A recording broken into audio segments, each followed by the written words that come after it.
우리 이 시간 주님 찬양하며 나가기로 원합니다. 찬송 은혜의 강가로라는 찬양과 내 진정 사모하네 우리 찬양 같이 부르도록 하겠습니다.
살아계신 하나님, 자비와 긍휼하심으로 우리를 지키시고 오늘도 우리의 영혼에 생수의 강이 흘러넘치게 하시고자 은혜의 삶가로 우리를 불러주시니 감사를 드립니다.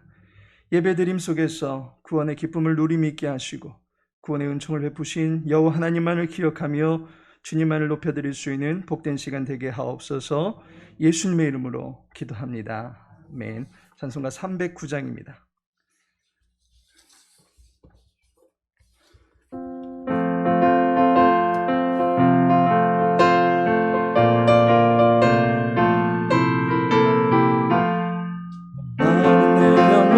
주가 힘이 허락한 귀한 영생수 주여 갈망합니다. 그 약속 따라서 일서 간구하오니 오 주여 내 기도 들어주소서. 예수의 사랑 바다 물결같이 내게 임하니 영광의 물결에 온전히 쌓여서 내 영혼의 없도다. 주 내게 약속한 금비 내려주시라. 그때의 저 구름 건너편에 떠올라 그 귀한 징조가 내게 밝히 보이니 나 힘을 다하여 주께 간구합니다. 예수의 사랑 바다 물결같이 내게 임하니 영광의 물결에 온전히 쌓여서 내 영혼의 기쁨 한량없도다. 내의 손앞이 지금 흡족히네. 원의 큰 강물 흘러 차고 넘쳐서 내 추한 모든 죄 모두 씻어버리니 나 지금 은혜를 충만하게 받았네. 예수의 사랑 바다 물결같이 내게 임하니 영광의 물결에 온전히 쌓여서 내 영혼의 기쁨 한량없도다. 차고 넘치는 주의 은혜의 물결 힘차게 밀려와 내게 만족합니다. 오 할렐루야로 주를 찬송하오니 내 맘의 기쁨이 항상 충만함이라. 예수의 사랑 바다 물결같이 내게 임하니 영광의 물결에 온전히 쌓여서 내 영혼의 기쁨 한량없도다. 이 시간 우리를 대표하여 문미자 집사님 기도하시겠습니다.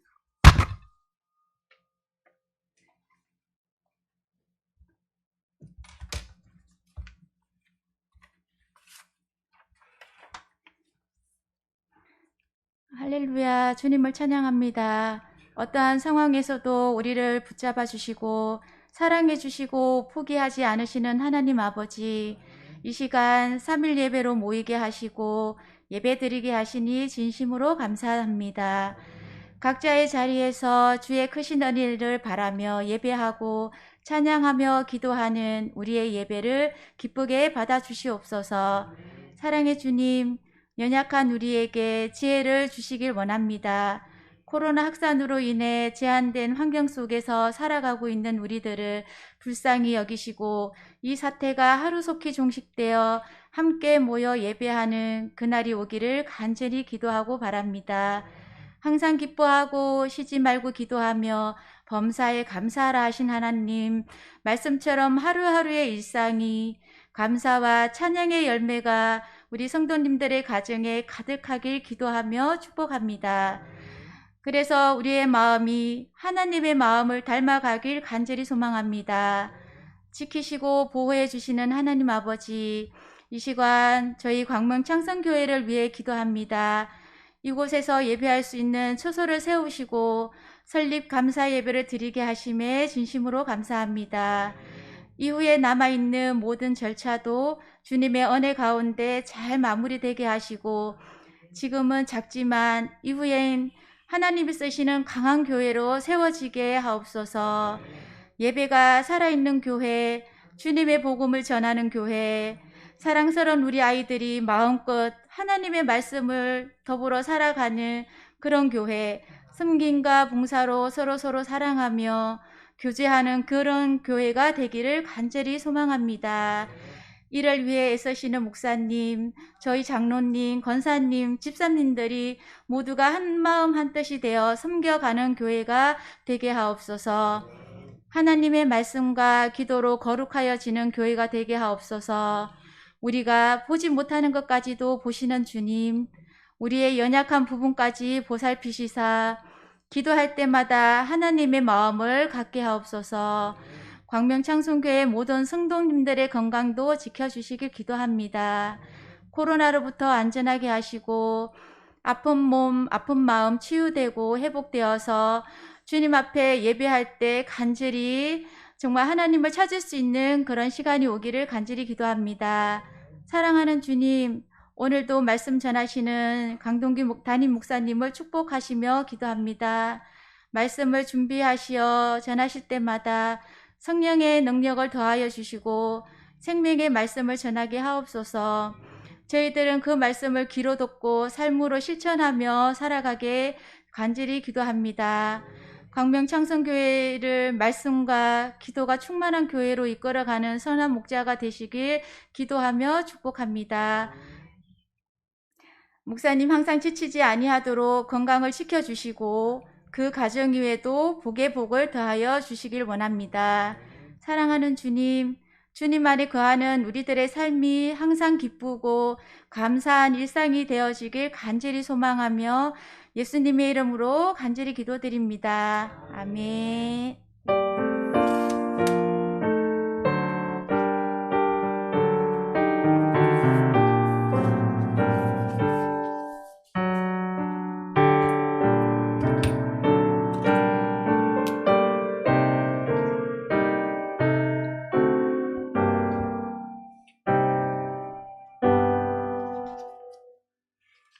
이 시간 함께 나눌 말씀은 로마서 3장입니다.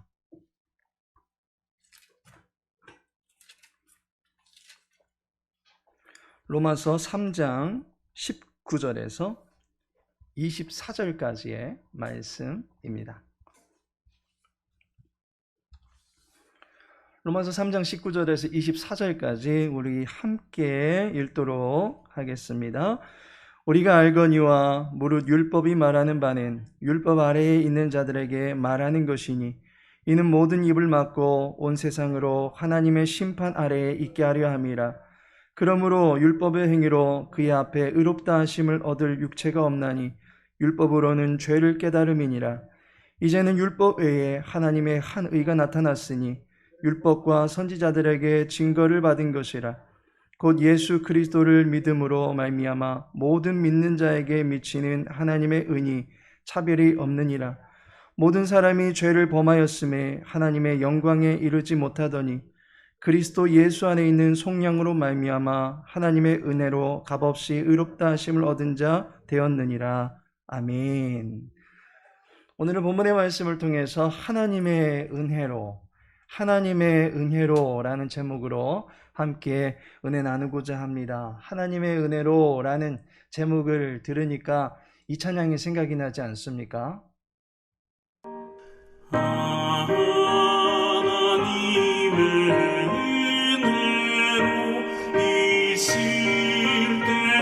이 찬송가는 310장으로 잘 알려져 있는 하나님의 은혜로라는 찬송가입니다.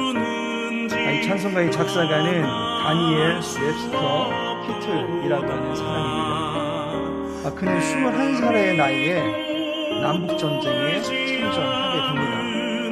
그 전쟁에서 그는 한쪽 팔을 잃게 됩니다. 젊은 나이에 팔을 잃었으니 얼마나 상실감이 컸겠습니까? 그 마음을 잊어보고자 입대하던 날 어머님께서 배낭에 넣어주셨던 성경책을 읽으면서 병상 생활을 하고 있었습니다. 어느 날인가 큰 부상을 당한 젊은 병사 하나가 사경을 헤매고 있는 것을 보았습니다. 그를 돌보던 간호사가 늘 성경을 읽고 있던 히틀에게 찾아와서 한 가지 청을 하게 됩니다. 저기 죽어가는 저 사병을 위해서 기도해 주세요. 그 순간 히틀은 자기 자신이 누군가를 위해서 기도해 줄 만큼 대단한 믿음의 소유자는 못 된다라는 생각이 들었습니다. 그래서 그 기도 요청을 거절하게 됩니다. 하지만 죽어가는 그 병사를 보고 있자니 안타까운 마음이 들어서 기도를 주저했던 자신의 모습을 회개하고는 그를 위해서 더듬거리면서라도 기도하기 시작했습니다. 그 기도가 끝나는 순간 그 병사는 가쁘게 몰아치던 숨이 고요해졌습니다. 그리고 그 병사의 얼굴에서는 방금 전까지는 죽음의 두려움과 육체의 고통으로 힘겨워하던 그 표정은 온데간데 없이 사라지고 평온하게 잠을 자는 듯이 임종을 맞게 되었던 모습을 보게 된 것입니다. 휘틀은 자신의 더듬거리는 기도임에도 불구하고 한 사람의 앞길에 평안을 허락해 주신 하나님을 그 순간 만나게 됩니다. 다른 사람처럼 두 손을 모아서 기도할 수 없는 처지입니다. 그저 상대방의 처지를 불쌍히 여기면서 마음을 모아서 기도 드린 것뿐입니다. 그렇다고 유창한 기도를 한 것도 아닙니다. 더듬거리지만 그저 안타까운 마음으로 그를 위해서 기도한 것뿐입니다. 그러한 자신을 통해서 하나님의 평강이 죽음 앞에 서 있던 한 병사에게 전해지게 하셨다는 그 사실, 한 인생의 절대절명의 순간에 자신 같은 불구 인생을 불러 세워주신 하나님께 휘틀은 큰 감동을 받게 됩니다. 이러한 그의 마음이 찬송가 310장에 고스란히 담겨져 있습니다.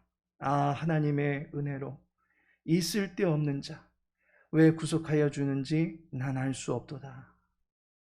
하나님의 은혜는 무가치한 우리의 삶을 구속해내시고 좌절하고 상심한 우리의 마음의 상태에 살아가 보라라고 하는 생기를 불어넣어 주십니다.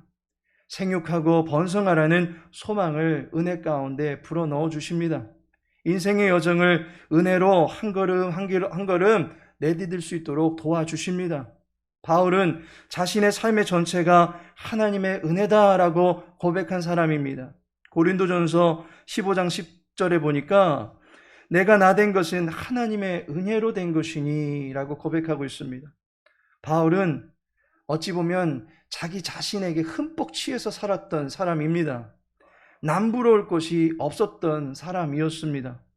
공회에서는 그가 원하는 바를 즉각적으로 시행할 수 있도록 조치를 취해줄 만큼 사회적 지위도 굉장히 탄탄하게 갖춰졌던 사람이었습니다. 바울은 로마 시민권을 가진 상류층에 속한 사람이었습니다. 당시에 많은 사람들이 로마 시민권 가진 자는 선망의 대상으로 여겼습니다.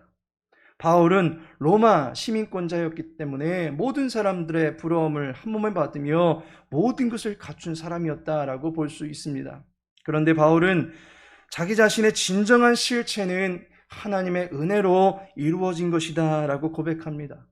시민권을 가진 자, 돈 많이 가진 자, 권세 있는 자, 지식 있는 자라고 하는 이러한 격가지 프로필들은 결코 자신을 대변해 줄 수가 없었습니다. 하나님 앞에 심판받을 때에 가지고 있는 이 인생의 조건들이 면죄부로 작용하지 못하는 것을 알게 되었습니다. 인간은 하나님 앞에 서게 될 때에 이름 석자로 서게 되는 것이 아니라 죄인으로 서게 된다라고 하는 것을 알게 되었습니다. 교도소에 수감된 이들이 가슴팍에 그 번호로만 그의 존재가 불리워지듯이 하나님의 은혜가 없는 모든 사람들은 그저 죄인으로 하나님 앞에 설 수밖에 없다라고 하는 것을 알게 되었습니다. 하지만 하나님의 은혜가 있을 때에 나는 비로소 내가 될 수 있다라고 하는 것도 알게 되었습니다. 하나님의 은혜가 있을 때에 나의 나됨을 볼 수 있다라고 하는 것을 알게 되었습니다. 나를 잃어버리지 않은 채 하나님 앞에 설 수 있게 되더라는 것입니다. 나를 아시고 나를 기억하시는 하나님 앞에 내 모습 그대로 설 수 있도록 값없이 주시는 자격이 은혜다라고 하는 것을 바울은 알았습니다. 그래서 바울은 오직 하나님의 은혜로 나는 이루어진 것이다 라고 고백하면서 남은 평생을 하나님의 은혜만을 자랑하며 살게 되었던 사람임을 알게 됩니다. 이 시간에는 이러한 하나님의 은혜로만 살던 바울이 기록한 본문을 보면서 과연 하나님의 은혜로 사는 삶이란 어떤 삶일까? 구체적으로 세 가지로 나누어 살펴보고자 합니다. 결론적으로 하나님의 은혜를 우리 역시도 받고 있음을 깨달음으로 말미암아 우리의 남은 평생도 그 은혜를 충만하게 누리며 살아가는 기쁨이 넘치기를 예수님의 이름으로 축복합니다. 하나님의 은혜로 사는 삶이란 과연 어떤 삶입니까? 첫 번째로는 하나님의 선포를 따르는 삶입니다. 본문 19절에 보면 율법이 말하는 바는 율법 아래에 있는 자들에게 말하는 것이니 라고 말씀하고 있습니다. 마치 율법이 하나의 생명을 갖고 있는 존재처럼 행동하고 있습니다. 율법이 사람처럼 우리들에게 말한다는 것입니다. 율법이 말하는 그 소리를 가만히 들어보면 우리의 인생에 대해서 매우 무력한 인생이다, 무가치한 인생이다 라고 선포하고 있는 것을 들을 수밖에 없습니다. 19절 말미에 보니까 이는 모든 입을 막고 온 세상으로 하나님의 심판 아래에 있게 하려 함이라 라고 말씀하고 있습니다. 모든 입을 막는다 라고 하는 것은 어떠한 변론도 핑계도 해명도 할 수 없는 상태가 되었다라고 하는 것을 말해주는 것입니다. 아무리 억울하다라고 할지라도 그 억울함이 먹히지 않는 상태가 된다라고 하는 것입니다. 우리에 대한 판단은 오로지 정죄뿐입니다. 우리의 인생에 대한 최종적인 평가를 내리는데 율법은 죄, 너는 바로 죄 그 자체다라고 선포하고 있는 것을 보게 됩니다. 독사의 입에서 독만 뿜어져 나오듯이 죄인된 우리는 말을 더하면 더할수록 그 말에 죄만 더하여질 뿐입니다. 죄에서 벗어나려고 몸부림치면 칠수록 거미줄에 몸이 칭칭 더 감겨버리는 벌레처럼 우리는 죄의 올무에 더 단단히 사로잡힐 수밖에 없는 그러한 죄인이다라고 하는 것을 율법이 우리들에게 선포하고 있다라고 하는 것입니다. 만일 저와 여러분에게 누군가가 찾아와서는 당신은 확진자, 백신을 맞아도 확진자, 2차까지 부스터까지 맞았어도 당신은 확진자입니다. 2주간 자가 격리를 해도 당신은 확진자입니다. 당신이 움직일 경우에 가는 곳곳마다 바이러스를 뿌리게 되는 확진자입니다 라고 계속해서 말한다면 여러분들은 어떠한 생각이 드시겠습니까? 세상은 확진자를 범법자 취급하는 분위기입니다. 약자가 그야말로 죄인이 되는 그러한 세상 분위기입니다. 이러한 상황에서 확진자라고 하는 팻말이 떨어지지 않으면 도저히 숨을 쉴 수 없을 것만 같은 난처한 입장이 될 뿐입니다. 이처럼 율법은 계속해서 우리를 정죄하고 내가 이토록 쓸모없고 형편없는 사람인가 라는 어둡고 나약한 실체만을 보게끔 만든다라고 하는 사실입니다. 그런데 본문에서는 율법만 우리들을 향해서 큰 소리치고 있는 것이 아닙니다. 21절에 보니까 이제는 율법 외에 하나님의 한 의가 나타났으니 율법과 선지자들에게 증거를 받은 것이라 라고 말씀하고 있습니다. 우리를 인간 말종으로 비하하고 있는 율법의 선포 외에도 모세의 글이라 할 수 있는 율법, 다시 말해서 구약과 선지자들의 예언을 통해서 하나님의 의가 나타났다라고도 말씀하고 있는 것을 보게 됩니다. 그 의는 모든 죄인들에게 전가시켜주는 행복 바이러스와 같은 생명의 의인 것을 알게 됩니다. 모세 오경의 글과 또한 구약의 여러 선지자들의 증언은 곧 하나님의 말씀은 우리가 생명력 있는 의의 백신을 주입받았노라고 증언해주고 있는 것을 보게 됩니다. 따라서 하나님의 은혜로 사는 삶이 무엇이겠습니까? 하나님이 하신 말씀을 내 인생에 더욱더 권위 있는 말씀으로 여기고 그 말씀만을 듣고 사는 것이 은혜가 되는 줄로 믿습니다. 세상은 너 같은 것이 무슨 이라고 말하면서 우리를 비하합니다. 그러나 하나님은 나를 향해서 나의 사랑, 나의 어여쁜 자야 라고 불러주신다라고 하는 사실을 들을 수 있기를 소망합니다. 우리를 정죄하는 목소리에 귀를 기울이시겠습니까? 아니면 우리를 살리는 말에 귀를 기울이시겠습니까? 은혜로 사는 것은 우리의 채널이 희망의 채널에 맞추어져 있다라고 하는 것을 의미하는 것입니다. 하나님의 말씀을 들을 수 있는 채널이 열리게 될 때에 우리는 죄와 사망의 길이 아닌 의를 힘입은 생명의 길로 나갈 수 있게 되는 것입니다.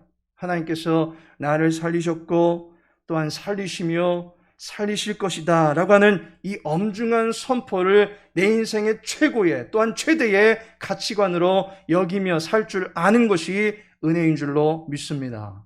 두 번째로, 하나님의 호의를 받는 삶이 은혜입니다. 다시 말해서 하나님의 사랑을 받는 삶이 은혜인 것입니다. 존 파이퍼 목사님은 신앙생활의 본질은 오직 은혜만 의지하여 기쁨을 쟁취하는 것이다 라고 말한 바가 있습니다. 우리의 신앙생활이 하나님의 은혜를 배제하고는 결코 이루어질 수가 없는 것입니다. 또한 우리의 기쁨이 은혜 없이는 만끽할 수가 없는 것입니다. 오직 은혜로만이 하나님 앞에 신실하게 설 수 있게 되는 것이고 세상 앞에 근심치 않고 당당하게 설 수 있는 힘을 은혜로 말미암아 우리는 공급받게 되는 것입니다. 그런데 은혜가 무엇입니까? 요리문답을 참고해 보면 은혜는 하나님으로부터 오는 무조건적인 호의다. 하나님께서 우리에게 베풀어 주시는 무조건적인 사랑이다라고 정의하고 있습니다. 무조건적인 사랑이다라고 말하고 있으니까 상대의 행위와 공적과 외모의 수준을 저울질해서 주시는 것이 아니다라고 하는 것입니다. 오직 호의를 베풀고자 하시는 이의 기뻐하시는 뜻대로 주어지는 것이 은혜인 것입니다. 비천한 존재의 가치 여부를 판단치 아니하고 모든 처지와 모든 입장을 포용할 수 있는 넓은 가슴을 가진 존재가 상대방을 끌어안아주는 것이 무조건적인 호의인 것입니다. 하나님께서 우리에게 베풀어 주시는 은혜는 바로 이 호의에서 비롯된 선물인 것입니다. 여기에는 지금 많은 분들이 계시진 않지만 우리 남편분들께서 아내분들에게 선물을 할 때 가정에서 수고한 만큼의 계산을 해서 그 선물의 규모를 정하시는 분은 한 분도 계시지 아니하리라 여겨진다라고 말하지 아니할 수도 없습니다. 선물은 산수가 아니지요. 선물은 계산해서 나오는 것이 아니지요. 도리어 선물은 헤아릴 때에 만들 수 있는 것입니다. 그가 무엇이 필요한지 헤아리고 살펴서 그가 가장 기뻐할 수 있는 인생 최대의 선물을 주고 기쁨을 안겨주려고 하는 것이 선물을 주고자 하는 이의 마음일 것입니다. 우리 각자가 하나님의 은혜가 절실히 필요한 자다라고 하는 사실을 하나님께서 헤아리시고 살펴서 값없이 주시는 사랑이 은혜인 것입니다. 23절을 보시기 바랍니다. 모든 사람이 죄를 범하였음에 하나님의 영광에 이르지 못하더니 라고 말씀하고 있습니다. 거룩하신 하나님 앞에 실제로 어느 누구도 감히 설 수가 없었습니다. 하나님과의 관계가 끊어진 인생이 되었기 때문입니다. 이러한 인생은 호의를 기대하기는커녕 호된 책망밖에 받을 수 없는 처지일 것입니다. 그런데 하나님께서 이러한 인생들의 처지를 살피시고 헤아리셔서 그 누구에게서도 받을 수 없는 최고의 사랑을 우리들에게 베풀어 주신 것입니다. 그것이 은혜입니다. 24절에 보니까 하나님의 은혜로 값없이 의롭다 하심을 얻은 자 되었느니라. 우리가 하나님의 은혜로 값없이 주어지는 선물을 받게 되었다라고 말하고 있습니다. 하나님의 의를 선물로 받게 된 것입니다. 하나님의 은혜로 사는 삶은 우리를 살피시고 헤아리시는 하나님의 호의로 말미암아 우리들에게 무조건적으로 주어지는 행복인 것입니다. 마지막으로 하나님의 택함을 받은 삶이 은혜다라고 말할 수 있습니다. 24절을 보니까 그리스도 예수 안에 있는 속량으로 말미암아 하나님의 은혜로 값없이 의롭다 하심을 얻은 자 되었느니라 라고 말씀하고 있습니다. 그리스도 예수 안에 있는 속량으로 말미암아 이후로 은혜가 주어지고 이후로 값없이 의롭다 하심이 주어지는 것을 보게 됩니다. 속량으로 말미암아 그 모든 것이 이루어지는 걸 보게 됩니다. 속량이라고 하는 것은 노예나 전쟁 포로가 되어 있던 사람을 골라내서 그의 값을 치르고 그에게 해방을 주는 것입니다. 하나님께서 죄와 마귀의 노예였던 우리를 택하셔서 속량해 주신 것이 은혜입니다. 이러한 은혜가 로마서 8장 30절에 보면 어떤 과정을 따라서 우리에게 임하고 있는지 이렇게 이야기하고 있습니다.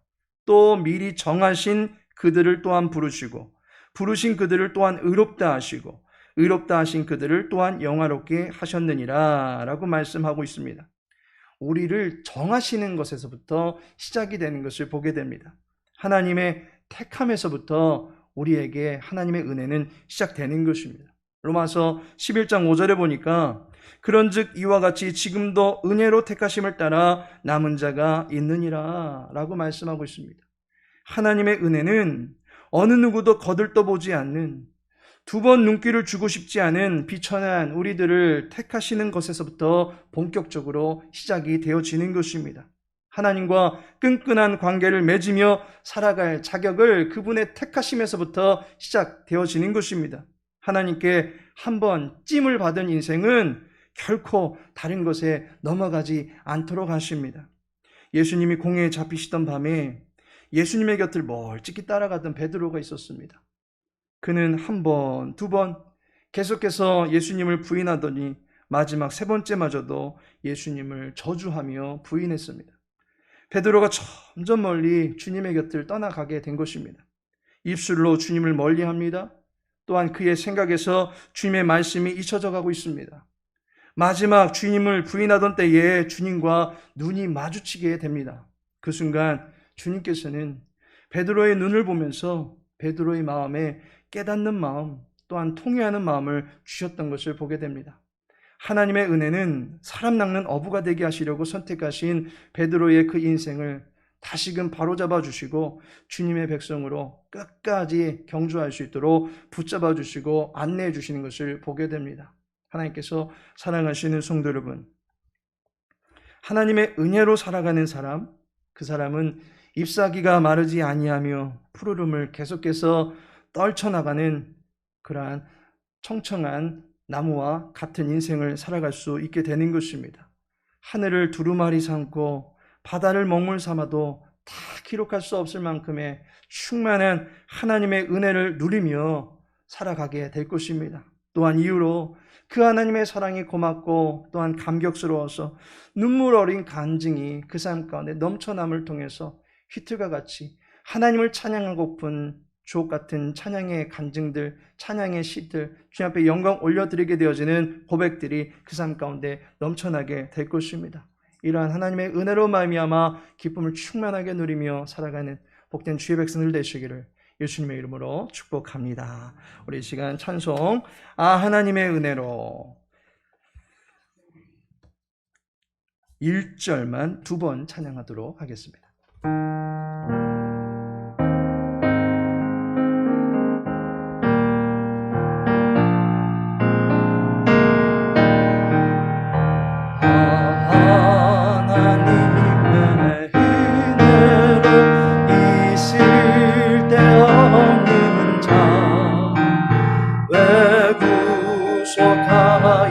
주는지 난 알 수 없도다.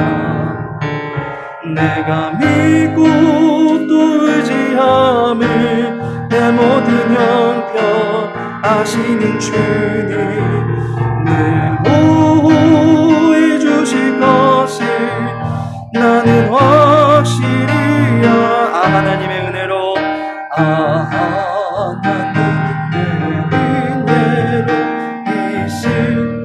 없는 자왜 구속하여 주는지 난 알 수 없도다. 내가 믿고 또 의지함을 내 모든 형편 아시는 주님 늘 보호해 주실 것을 나는 확실히 아네. 살아계신 하나님, 우리를 주님의 의로운 자녀 삼아주시고 하나님의 의를 위하여 살아갈 수 있는 참된 인생이 되게 하여 주시니 감사를 드립니다. 목자의 음성을 들으며 푸른 초장으로 인도함 받는 양떼와 같이 진리로 인도함 받으며 늘 구원의 기쁨을 간직하며 살아갈 수 있도록 도와주옵소서. 하나님의 은혜가 큰 감격이 되는 줄로 믿습니다. 우리는 부정한 백성이지만 다시금 우리를 깨끗하게 하사 하나님 쓰시기에 정결한 도구들이 되게 하시고 우리의 평생이 하나님의 영광을 위하여 살아드릴 수 있는 복된 인생들이 될 수 있도록 늘 동행하여 주옵소서. 우리를 택하사 영원한 행복을 책임져 주시는 주님을 늘 찬양하며 주님 앞에 늘 감사하며 살아갈 수 있는 행복한 인생 살아갈 수 있도록 도와주옵소서. 모든 걸 주님께 의탁하며 예수님의 이름으로 기도합니다. 주기도문합니다. 하늘에 계신 우리 아버지여, 이름이 거룩히 여김을 받으시오며 나라의 임하옵시며 뜻이 하늘에서 이룬 것 같이 땅에서도 이루어지이다.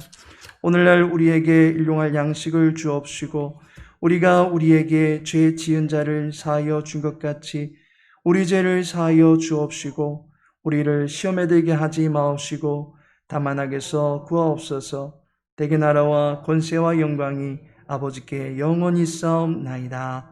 아멘.